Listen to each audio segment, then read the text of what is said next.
Allah senang memperlihatkan contoh untuk kita pikirkan. Semakin kecil biasa produksi itu, produksi yang elektronik, yang semakin rumit itu kerjanya. Itu nyamuk, seekor nyamuk itu, berapa matanya nyamuk itu? 100. Ya, 100 matanya itu nyamuk. Kalau kita, di mana disimpan itu? Itulah kekuasaan Allah. Di dalam mulutnya itu nyamuk, 48 gigi. Dilengkapi dengan 6 pisau. Itu kan matodok pertama toh, itu 6 pisaunya itu di situ nyamuk itu. Siapa yang atur itu? Nyamuk kah? Allah.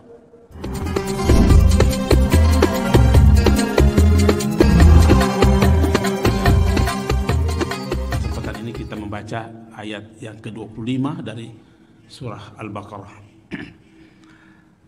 A'udzu billahi minasyaitonir rajim. Bismillahirrahmanirrahim. Wa basyiril ladzina amanu wa 'amilus shalihat anna lahum jannatin tajri min tahtiha al-anhar kullama ruziqu minha min thamaratin rizqan qalu hadha alladhi ruziqna min qabl wa utu bihi mutasyabiha wa lahum fiha azwajun mutahharah wa hum fiha khalidun. Dan sampaikanlah berita gembira kepada mereka yang beriman dan mereka yang berbuat baik, beramal saleh, bahwa bagi mereka disediakan surga-surga yang mengalir di bawahnya sungai-sungai. Setiap mereka diberi rezeki buah-buahan dalam surga-surga itu, mereka mengatakan inilah yang pernah diberikan kepada kami dahulu. Mereka diberi buah-buahan yang serupa dan untuk mereka di dalamnya ada istri-istri yang suci dan mereka kekal di dalamnya. Ayat sebelumnya adalah bercerita tentang bagaimana siksaan bagi orang yang punya keraguan terhadap Al-Quran. Jadi ragu saja sudah mendapat siksaan. Ragu itu adalah tingkat paling rendah dari pengingkaran. Sebenarnya itu ragu mengingkari, cuma tingkatan terendah. Ragu, naiknya ingkar. Ya. Karena dia meragukan, maka dia mengabaikan Al-Quran. Itulah sebabnya maka ia akan mendapat siksaan di neraka. Banyak berita tentang bagaimana kejamnya itu siksaan di neraka. Bukan hanya kerasnya, tapi juga lamanya. Kerasnya, lamanya. Mungkin kita menghafal, masih ingat waktu kita membahas labisina fiha ahqaba. Apa artinya itu labisina fiha ahqaba? Di Amma itu. Mereka kekal di dalamnya ahqaba beberapa episode.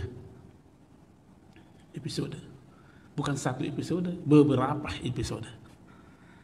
Ali bin Abi Thalib tanya kepada Hilal Al-Hajari, apakah yang dimaksud dengan ahqaban?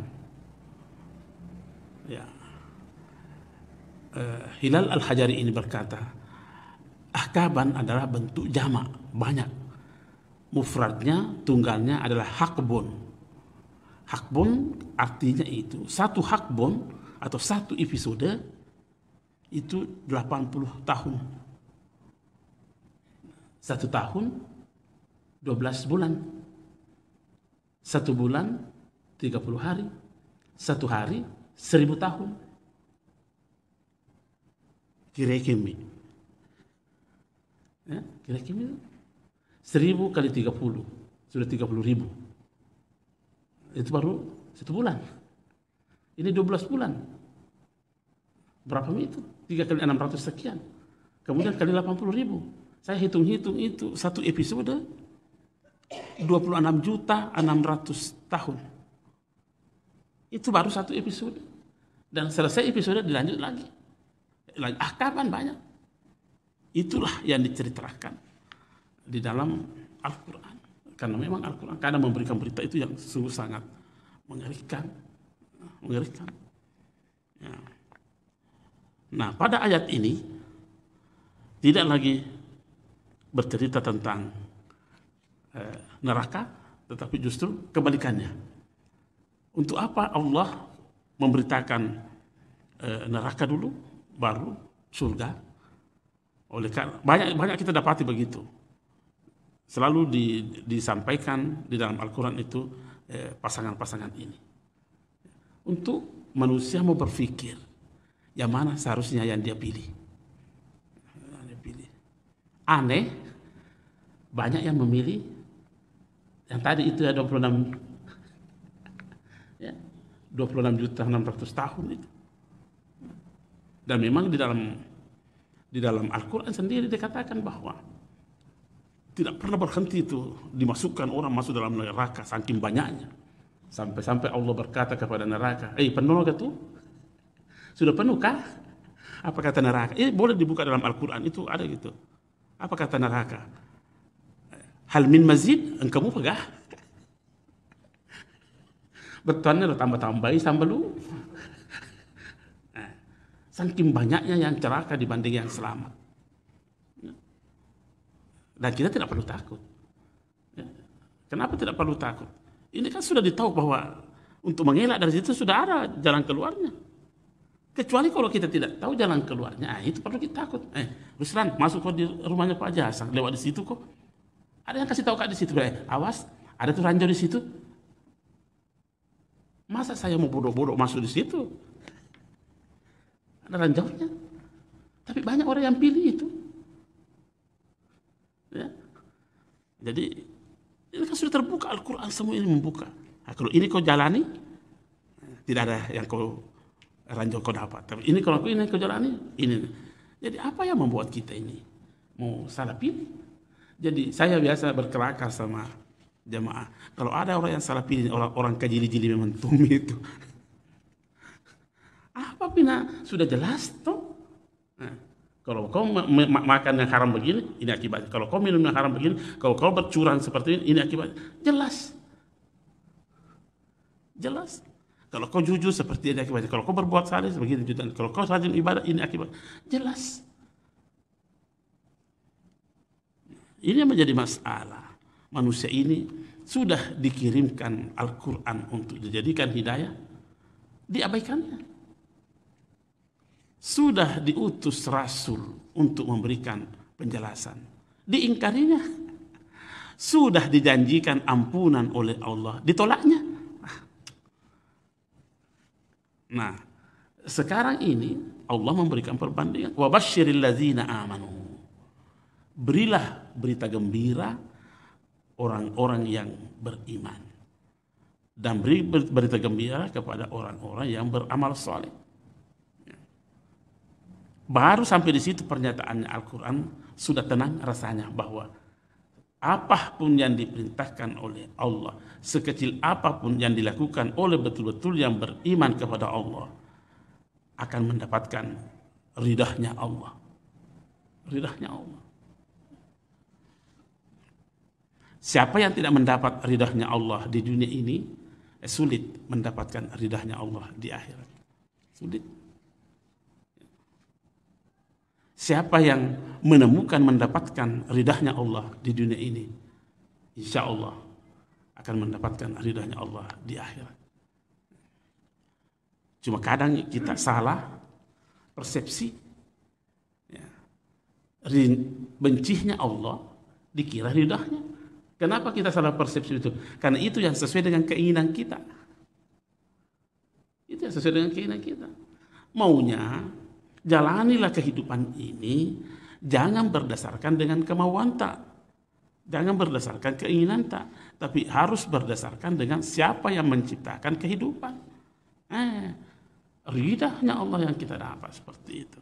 Nah, inilah orang yang akan mendapatkan ridahnya Allah. Beri berita gembira kepada mereka yang beriman.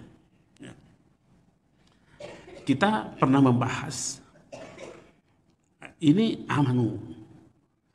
Ini amanu kata kerja. Ya. Kata kerja. Beda kalau dikatakan wabasyiril mu'minin. Kata benda, beri kabar bergembira kepada orang-orang yang beriman.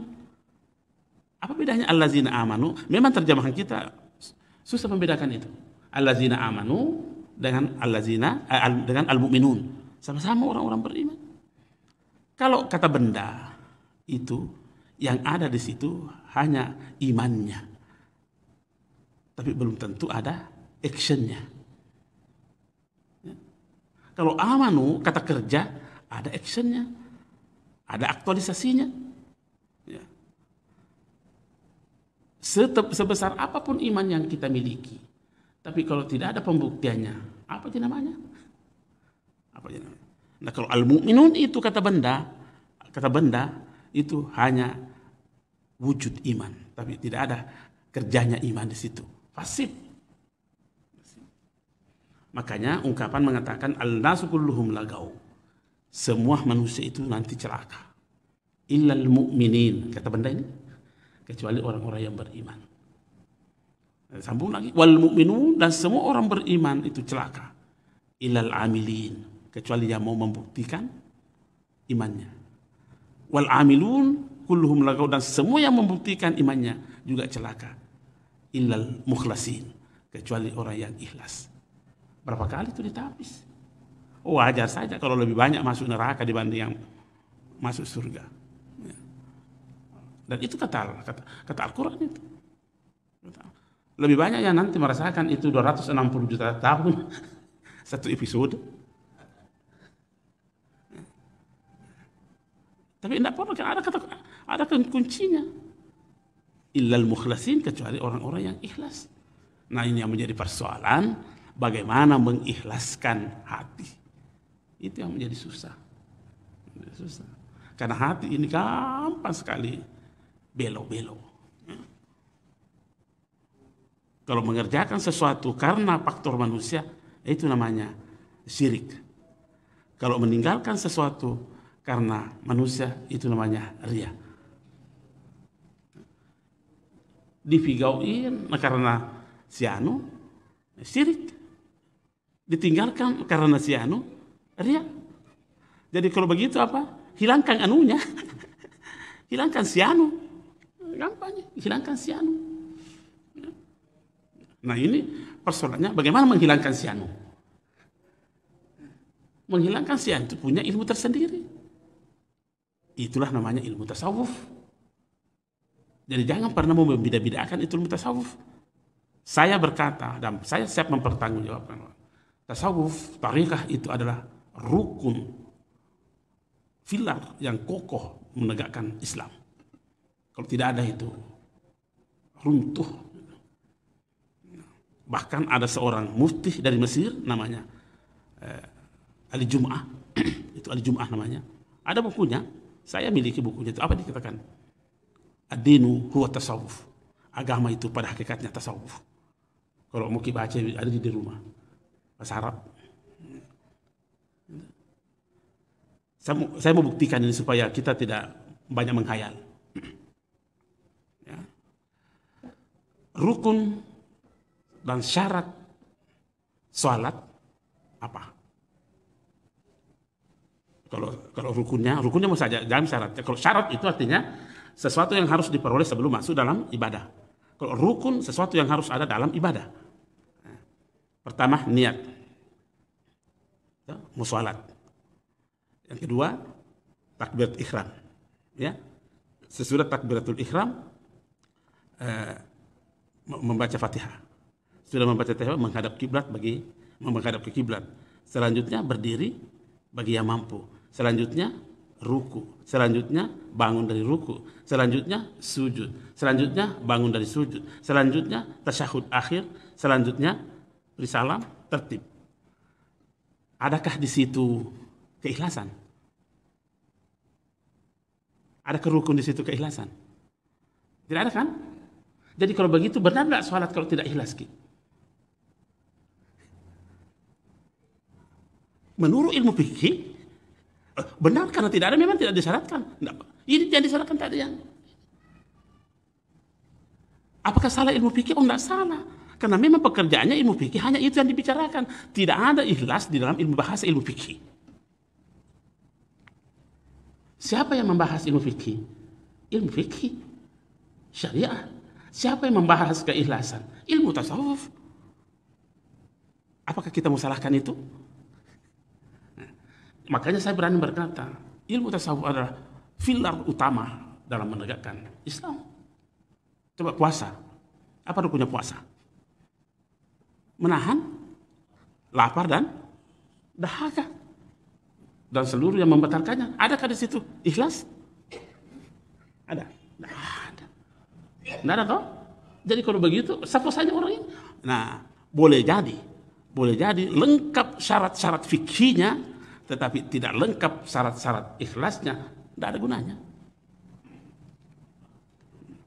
Apakah salah tadi perkataan kita bahwa tasawuf adalah pilar utama daripada salah satu pilar utamanya Islam?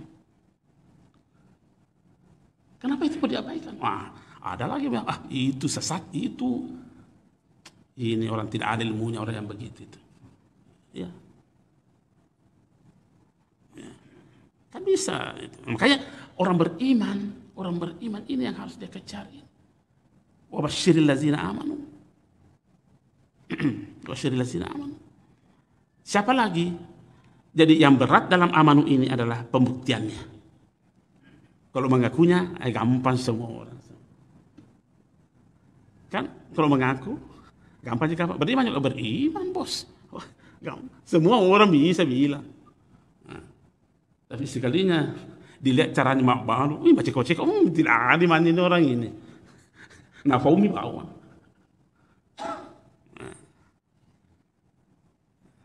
Seperti itu. Nah, amanu ini adalah didahulukan amanu daripada amilus shalihat. Kenapa?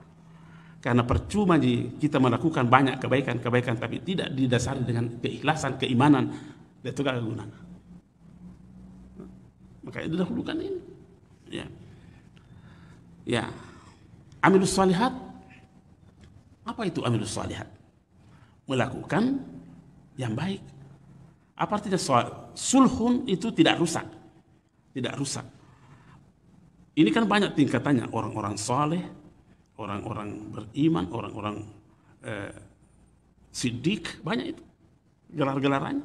Kenapa ini orang saleh? Orang saleh ini adalah orang yang selalu mendasari baik pikirannya ataupun perkataannya ataupun perbuatannya yang selalu dipikirkan engkamugah ake gunana kutolenge. Itu yang dicari berpikirnya orang saleh itu adalah selalu yang dipikir ada jika kemaslahatannya bisa dirasakan oleh orang lain. Itu orang saleh itu. Ya. Boleh jadi kita menganggap ini baik, tapi sama sekali tidak berguna kepada orang lain. Tidak bisa dibilang orang saleh itu.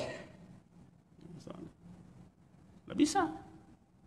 Karena tidak ada manfaatnya kepada orang lain. Bahkan nasusai orang. Ya. Wah, saya kan bisa saja mengatakan, saya kemarin di salah satu tempat, ya. Ada orang parkir mobilnya. Sudah betul dia parkir mobilnya, di tempat parkir dia parkir. Cuma masalahnya masih bisa gue kesini karena banyak orang mau parkir. Tapi semua maunya. Cocok tau kan dia parkir tempat parkir. Tapi mengganggu orang lain. Bukan amal saleh namanya ini. Amal apa ganggu-ganggu. Ganggu. Jadi ini orang saleh itu selalu berpikir. Tidak mengganggu orang lain apa yang saya katakan. Tidak mengganggu jika orang lain apa yang saya pikirkan ini. Tidak mengganggu jika orang lain apa yang saya lakukan. Jangan berpikir, ini kan otokumato. Rumah aku tunji, ya, kasih bunyi, bukan lagi, bukan lagu, mengaji, tapi di tetangga itu orang sakit, mungkin berkata, ini bagus ini mengaji, tapi Pak boleh jalur tolengnya, emang jadi macam ini, listriknya, rumahnya, radionya, mengaji lagi. Tapi engkau kasih tahu malasa. Harus membutuhkan ketenangan. Tinggalkan itu. Tinggalkan itu. Itu namanya berpikir amilus sholihat. Itu orang soleh. Selalu berpikirnya, apa kebaikan yang bisa dirasakan oleh orang. Orang yang begini sudah pernah juga saya sampaikan di tempat ini. Kadang ada orang itu, orang yang lawannya amilus sholihat, dia sendiri mau menikmati pahalanya, ibadahnya. Ya. Dia sendiri mau menikmati pahalanya, ibadahnya. Tiap bulan pergi umrah karena banyak uangnya, tidak salah. Banyak uangnya, bukan iri. Nah, kayak ibadah. Tapi masalahnya, boleh umrah macam ceko-ceko sih. Khusyuk ini di depan kau sampai menangis. Sampai menangis. Artinya apa? Dia sendiri yang mau menikmati pahala ibadahnya. Tidak mau kasih orang. Akhirnya orang berkata, napuji bawa nama jabatan itu apa itu? Karena orang ini tidak menikmati sesuatu kebaikan dari orang itu. Tapi kalau orang itu berkata, tanran atau bila napuji, nyama pesediknya bicara. Kalau orang merasakan nikmat, karena memang dia bagi. Ada yang tanya, apa yang dibagi, Pak? Apakah yang kau dapat di dalam sholatmu? Kalau kau dapatkan keikhlasan dalam sholatmu, itulah keikhlasan yang kau bagi. Kalau rasa rendah hati yang kau dapatkan, tawadu yang kau dapatkan dalam sholatmu, itu yang kau bagi. Cuma tidak bertempuh. Tawadumu itu yang kau bagi. Itu tempo-tempo, Pak, karena merasa dirinya lebih daripada yang lain. Bagaimana mau dikategorikan amanu wa amilus sholihat ini? Orang yang begini. Saya mau sampaikan ada kisah. Ini kisah itu ini populer ada di kitab Ar-Risalah Al-Qushairiyah. Ini kitab Ar-Risalah Al-Qushairiyah sudah 1000 tahun yang lalu dibikin, ditulis itu buku. Dan itu yang saya pakai mengajikan di Al-Markas. Di situ orang yang tawadu. Dikisahkan namanya Said bin Sabit. Ini Said bin Sabit, ulama, penulis Al-Quran, penulis wahyu di zaman Nabi. Sekretaris pribadinya Nabi. Sekretaris pribadinya Nabi. Satu waktu dia jalan kaki. Naik kendaraan kuda. Begitu ketemu dengan Ibnu Abbas. Ini Ibnu Abbas, sapi sena nabita. Sapi sena nabita. Begitu ketemu ini Ibnu Abbas lari lokar denre nyarana denre Said bin Sabit. Lari. Lupa turun ini Said bin Sabit mau mencegah.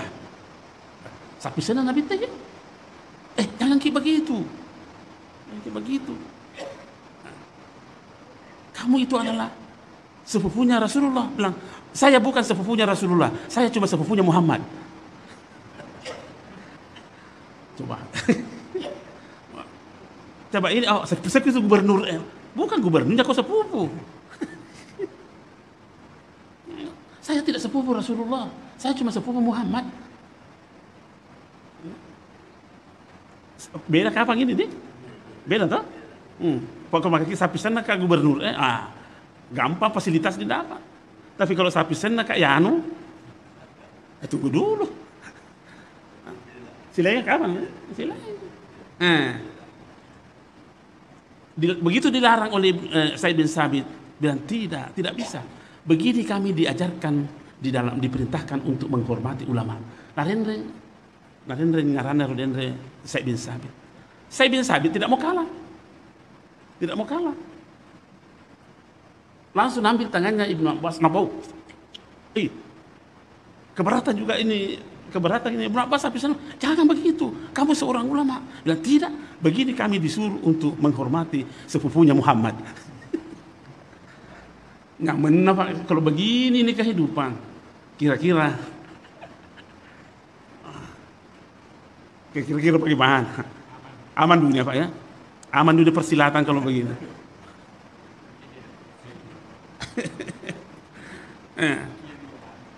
Coba.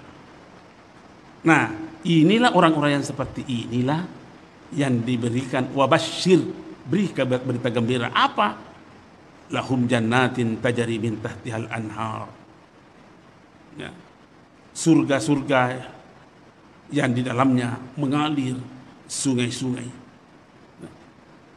Kenapa perumpamaan taman-taman dan ini?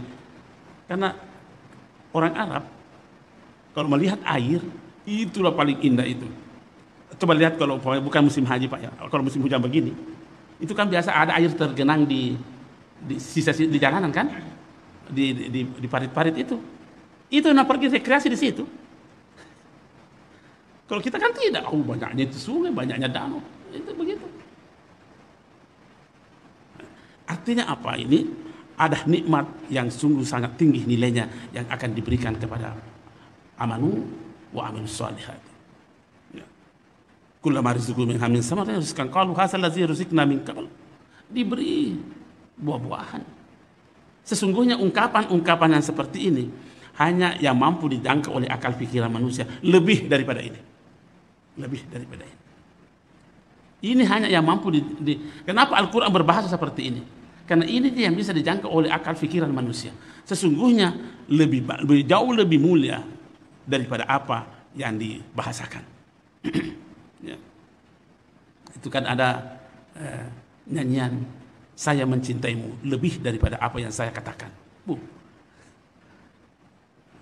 Ini Al-Quran seperti ini. Walahum fiha azwajum mutahhara.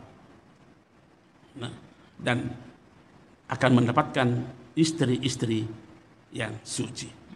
Wahum fiha khalidun. Nah, ini istri-istri suci itu sedikit kita mau menjelaskan.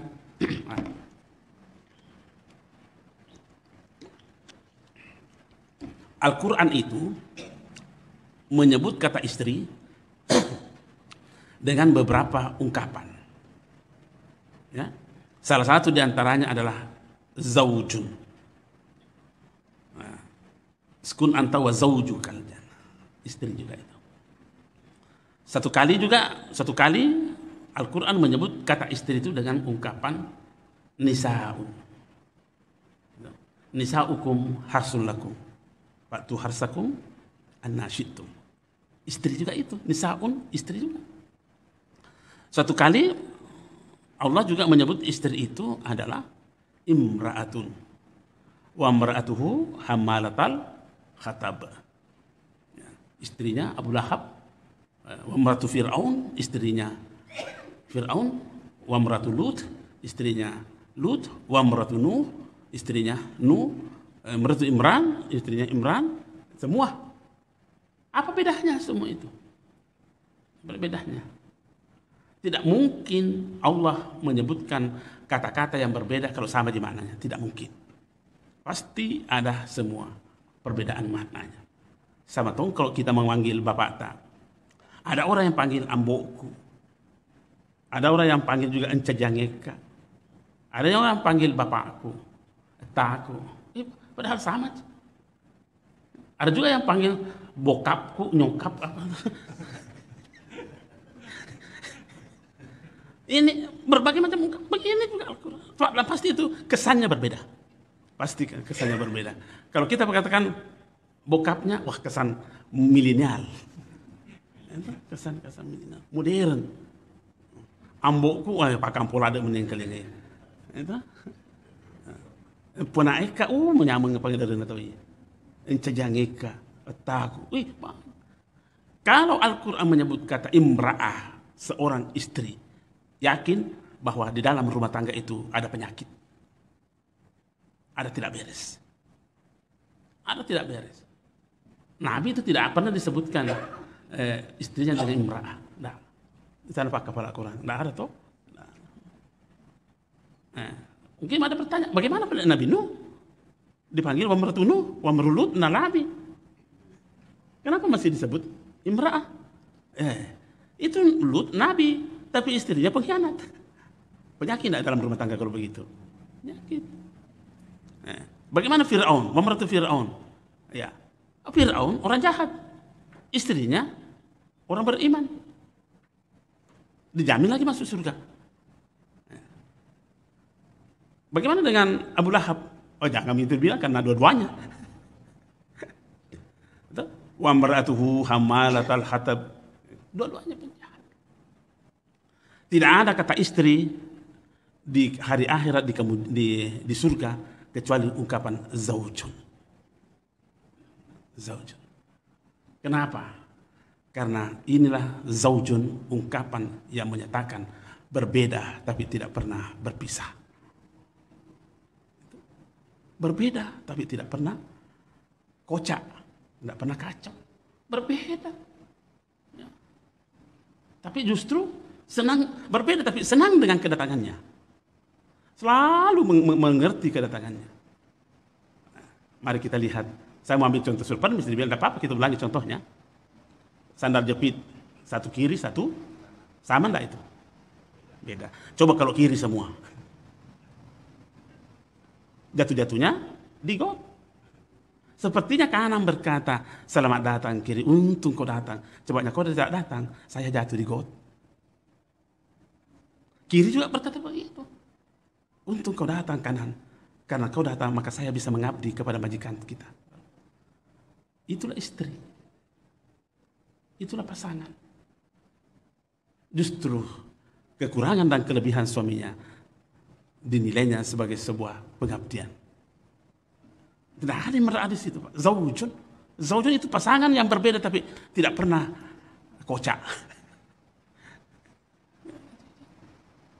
Jadi ini bukan nasihat perkawinan ya. Didiklah istri kita menjadi zaujun. Ciptakanlah keluarga kita ini menjadi keluarga zaujun. Jangan imra'ah. Kalau nisa'a masih mending. Kalau nisa'a itu adalah membantu kegiatan-kegiatan sosialnya suami. Kegiatannya suami. Tapi tidak cenderung kepada keagama. Yang mantap zaujun. Nah inilah walahum fiha azwajum mutahhara. Suci. Suci. Karena memang pengabdiannya kepada suaminya ataukah suami kepada istrinya, dia lepaskan dirinya untuk berada pada istrinya dan istri melepaskan dirinya untuk berada pada suaminya. Bagaimana maksudnya itu? Tidak ada eksistensi dirinya. Yang dia lihat adalah selalu eksistensi suaminya.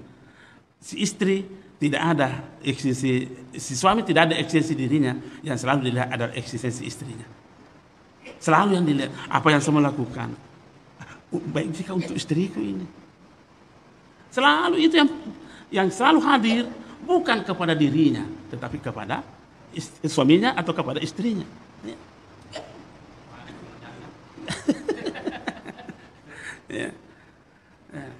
Ya. Seperti itu Pak itu. Itu zaujun itu. Makanya dikatakan mutahharah, disucikan oleh Allah orang seperti itu. Ada enggak dosanya kalau disucikan? Ada. Diputihkan. Diputihkan. Ini kan yang paling gampang. Yang paling gampang cecok adalah suami istri. Yang paling gampang juga selesai percecokannya suami istri. Kalau tetangga memang gampang cecok, tapi lama baru bisa baik. Oh bertahun-tahun tetangga. Kalau istri, kalau sore baik itu. Kalau cecok pagi, insya Allah menjelang sore baik itu.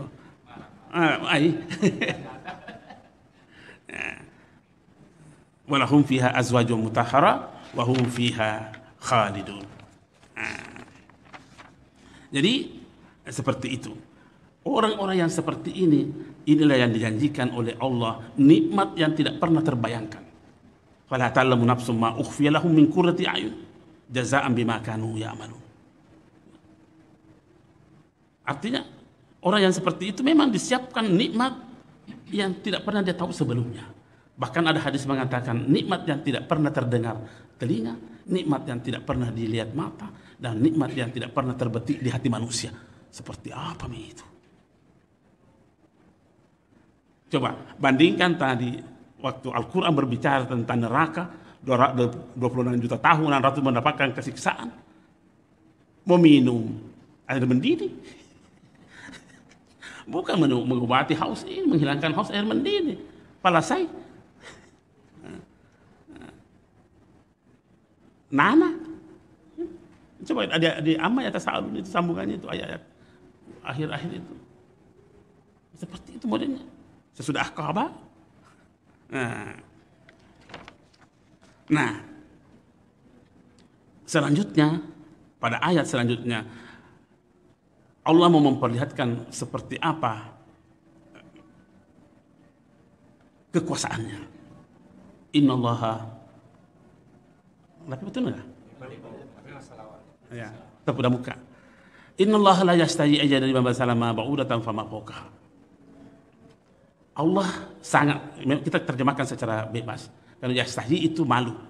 Allah tidak malu memberi contoh makhluknya yang sangat kecil. Tapi kita katakan Allah senang memperlihatkan contoh untuk kita pikirkan. Makhluknya yang kecil atau yang lebih kecil lagi daripada itu, lebih kecil daripada itu. Allah nyamuk. Ya. Seharusnya ini kita berpikir, semakin kecil biasa produksi itu, produksi yang elektronik, yang semakin rumit itu kerjanya. Tapi kita kadang yang memandangnya seperti itu. Coba lihat HP dulu, HP seperti Pak Ganjar mobil besarnya itu. Sekarang tipisnya tambah modern, tambah modern. Nah, apa yang kita bayangkan di nyamuk itu? Ya. Mungkin tidak pernah kita sangka itu nyamuk. Itu nyamuk, seekor nyamuk itu berapa matanya nyamuk itu? 100. Ya. 100 matanya itu nyamuk. Kalau kita di mana disimpan itu? Itulah kekuasaan Allah. Makanya Allah Maha Ba'udatan. Lebih kecil daripada itu. 100 matanya. Di dalam mulutnya itu nyamuk 48 gigi.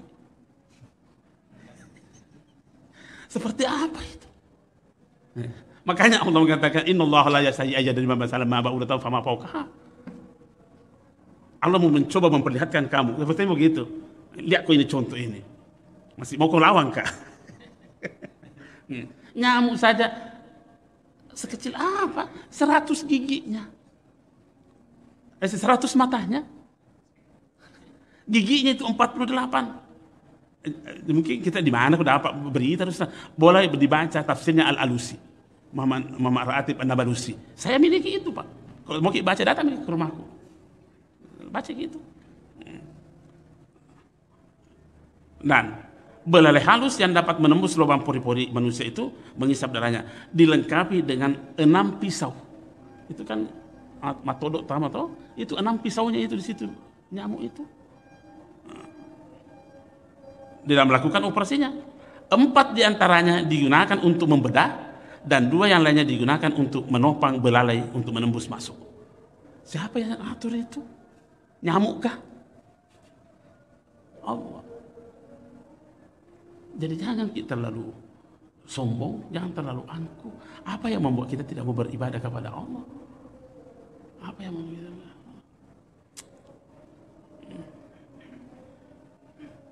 Coba. Untuk apa Allah menciptakan semua itu? Yakin kita percaya. Tidak ada yang diciptakan oleh Allah di dunia ini yang sia-sia. Cuma kadang kita yang belum menemukan apa manfaatnya. Karena ilmu kita terbatas. Rabbana ma khalaqta hadza batil. Tidak ada yang sia-sia. Untuk apa lalat itu diciptakan? Coba lalat itu diciptakan untuk apa? Di mana tempatnya lalat? Biasa. Di tempat sampah toh? Ya karena memang diperuntukkan untuk membersihkan penyakit-penyakit di situ melalui lalat. Ya. Nah, ada kalau bersihkan tidak ada tugasnya dari Allah itu, tugasnya lalat untuk pergi ke yang bersih. Tidak ada pekerjaannya di situ. Memang ditugasi untuk yang membersihkan yang kotor-kotor itu, diisap semua yang kotor-kotor. Susah meyakinkan lalat itu bahwa lebih baik itu bunga dibanding sampah. Susah. Tetap dia pilih sampah karena memang pekerjaannya di situ. Mau disuruh biar diusir masuk ke bunga, nah ada sampah, lebih dia pilih sampah. Lebih pilih sampai susah meyakinkannya itu. Makanya Allah, innallaha la yastahi dari masalah ma ba'udatan fama fawqaha dan seterusnya. Nah, itulah Allah. Semua kita ini diberi kodrat tabi'iyah. Kita semua ini diberi kemampuan untuk seperti itu, untuk mengenal ciptaan Allah, sebagai jembatan untuk mengenal Allah. Jangan dokter merasa bangga, wah saya kan sudah bisa mengenal jenis kelaminnya anak-anak bayi di dalam perut ibu. Biar satu hari terjadinya pembuahan, sudah bisa dia tahu dengan apa yang digosok-gosok di perut itu. Ya, ya, ya, kan sudah bisa kan dia tahu dengan rasa bangga. Oh saya kan bisa. Iya betul. Tapi kau tahu enggak? Yang kau tahu tadi itu jenis kelaminnya, kau tahu enggak? Orangnya ini PC atau tidak? Enggak bisa dia tahu. Baru sebagian kecil yang dia tahu. Jangan sombong. Baru jenis kelaminnya, belum dia tahu bahwa ini nanti yang lahir hitam atau putih, tinggi atau pendek, gemuk atau kurus. Enggak bisa. Profesor atau tidak. Baru begini. Baru kecil kita ilmu kita ini. Makanya Allah mengatakan di sini, innallaha la yastahi masalan ma fa amal ladzina amanu fa ya'lamun annahu al-haqqu min rabbihim. Orang yang beriman akan berkata, betul semua ya Allah yang kau katakan. Tetapi wa amal ladzina kafaru, orang-orang kafir berkata, untuk apa ini? Masa aradallahu bihasa, masa apa maunya Tuhan lagi? Coba.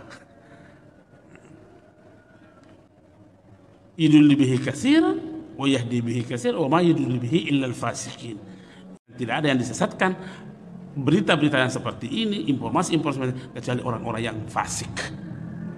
Ya. Orang fasik itu bagus cara berpikirnya. Bagus cara berpikirnya, tapi perbuatannya selain kena pikirnya. Itu orang fasik itu. Wah kalau dia bagus ini, sekalinya berbuat si leher dan dana pikirnya. Itu orang fasik itu.